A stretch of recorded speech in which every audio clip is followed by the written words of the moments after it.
বিভিন্ন জেলা জুড়ে তো মানুষ যাচ্ছে, তার সাথে সাথেই ব্লক থেকে পৌরসভা থেকে প্রত্যেকটা মানুষ যারা তৃণমূলে রয়েছেন তারাও যাচ্ছেন। এই মুহূর্তে আমি রয়েছি শ্রীরামপুরের প্রায় যারা আইএনটিসি সভাপতি রয়েছেন সৌমেন দাস, উনি রয়েছেন, ওনার তত্ত্বাবধানে প্রচুর মানুষ যাচ্ছে এখানে।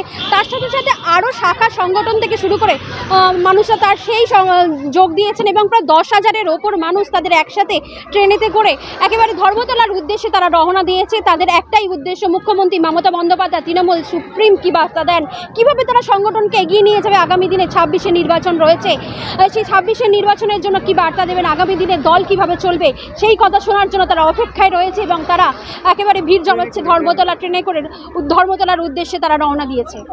আমাদের 1993 সালে তৎকালীন যুব কংগ্রেসের সভানেত্রী মমতা ব্যানার্জির নেতৃত্বে যে আমাদের রাইটার্স অভিযান হয়েছিল, নো আইডেন্টিটি নো ভোট, তার জন্য তখন 1993 সালে তৎকালীন সিপিএম সরকারের নেতৃত্বে গুলি চালানোয় 13 জন যে তৎকালীন যুবক যে প্রাণ চলে গেছে, তার মধ্যে হুগলি জেলার ব্যান্ডেলে অসীম দাস ছিল। তার সেই শহীদদের সমাবেশের জন্য আজকে মমতা ব্যানার্জির নেতৃত্বে, অভিষেক ব্যানার্জির নেতৃত্বে, কাউকে বলতে হয়নি, স্বেচ্ছায় সমস্ত সংগঠনের লোকেরা আজকে আমরা সেই সময় যোগদান করছি। আজকে আইএনটিসির নেতৃত্বে আমরা মিছিল করে শ্রীরামপুর শহর তৃণমূল কংগ্রেসের যে নেতৃত্বে সন্তোষ কুমার সিংয়ের নেতৃত্বে আজকে আমরা সব জায়গায় আমরা যে সেই সময় যোগদান করবো। আমাদের ওখানে হুগলি জেলা তৃণমূল কংগ্রেসের সভাপতি অরিন্দম ভূঁই এবং হুগলি জেলা আইএনটিসি সভাপতি মনোজ চক্রবর্তীর নেতৃত্বে আমরা হাওড়া থেকে সেই সমাবেশে দলে দলে লোক আমরা যোগদান করবো। কতজন যাচ্ছেন আজকে? আমাদের মোটামুটি এখান থেকে আজকে 10,000-20,000 লোক যাচ্ছে, আজকে 10 থেকে 20,000 লোক।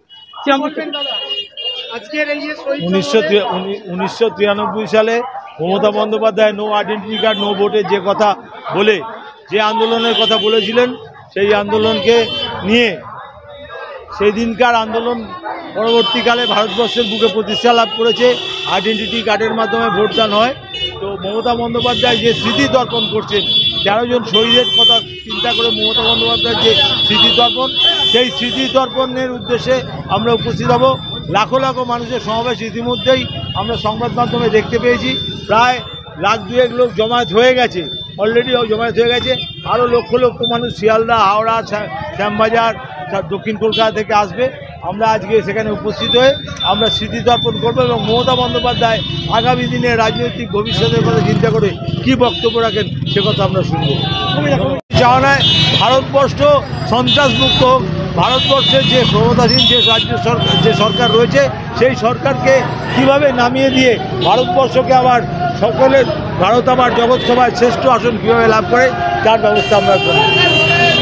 শহীদ দিবস, দলে দলে লাখো লাখো মানুষ, রেলপথ যেমন সড়কপথ বিভিন্ন পথে মানুষ যোগদান করছেন, আপনারাও যাচ্ছেন শহীদ দিবসের উদ্দেশ্যে ধর্মতলার উদ্দেশ্যে? আমরা তৃণমূল আইএনটিটিউসির পক্ষ থেকে হুগলি জেলা থেকে আমরা ব্যাপক সমাবেশ ওখানে করছি জেলা তৃণমূল কংগ্রেসের নেতৃত্বে এবং আমাদের যৌথ উদ্যোগে।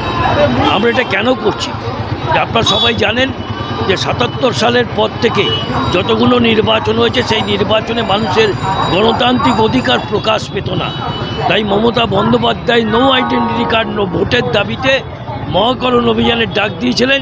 নির্বাচন কমিশনারের দপ্তরেতে আমরা আমাদের প্রতিবাদ আমাদের দাবি জানাবার জন্য, কিন্তু দুর্ভাগ্যবশত সেদিনকার বামপন্থী সরকার তার টিগার হ্যাপি পুলিশ 13টা তাজা যুবকের প্রাণ কেড়ে নিয়েছিল।